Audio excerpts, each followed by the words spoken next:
Bilaman, hozir quyida keltiriladigan muammolardan hech bo'lmaganda ikkitasi sizda bor. Gijjalarni yo'qotuvchi katta qorni borlarga maxsus massajyor apparatlar, bo'g'im og'riqlari, revmatizm, artrit, poliartrit, osteoxondroz, bo'y pastlik, buyrak, jigar, oshqozondagi yallig'lanishlar, protein, kreatin, geyner, aminokislota kabi barcha turdagi sport ozuqalarini sof savdo onlayn magazini orqali topishingiz mumkin. Butun Rossiya va O'zbekiston bo'ylab yetkazib berish xizmati mavjud.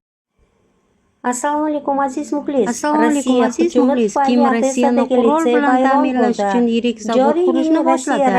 Shimoliy Koreya rahbari Kim Chen In Rossiyani qurol bilan ta'minlash uchun Koreya tarixidagi eng katta harbiy zavodni qurishni buyurdi.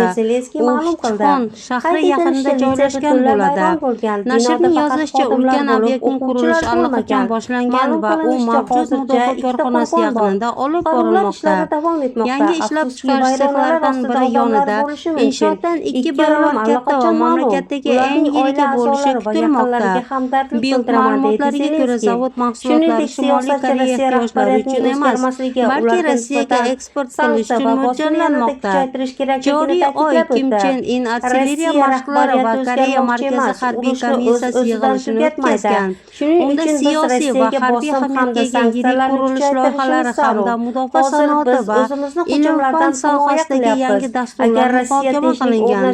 Bundan tashqari u yaqinda Chaganda viloyatidagi 2 mudofaa korxonasiga reaktiv snaryadlar ishlab chiqarilgan Kange traktor zavodiga hamda Ryumka mexanika zavodiga shaxsan tashrif buyurgan.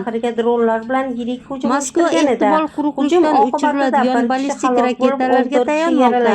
Koreya esa bunday tizimlarni xususan qisqa masofali K-23 raketasini yetkazmoqda deb tushuntirgan ekspert.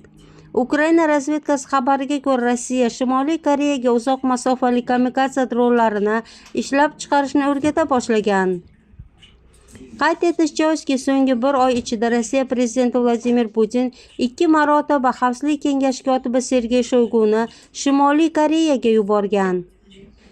Joriy yilning 17-iyun kuni Shoygu prezidentning maxsus topshirig'i bilan Koreyaga borgan.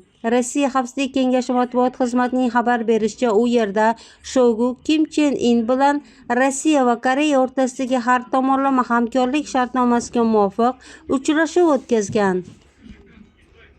Eslatib o'tamiz, avvalroq Sergey Shoygu Shimoliy Koreya Rossiyaga 1000 nafar sapyor va 5000 quruvchini yuborishni va'da qilgan.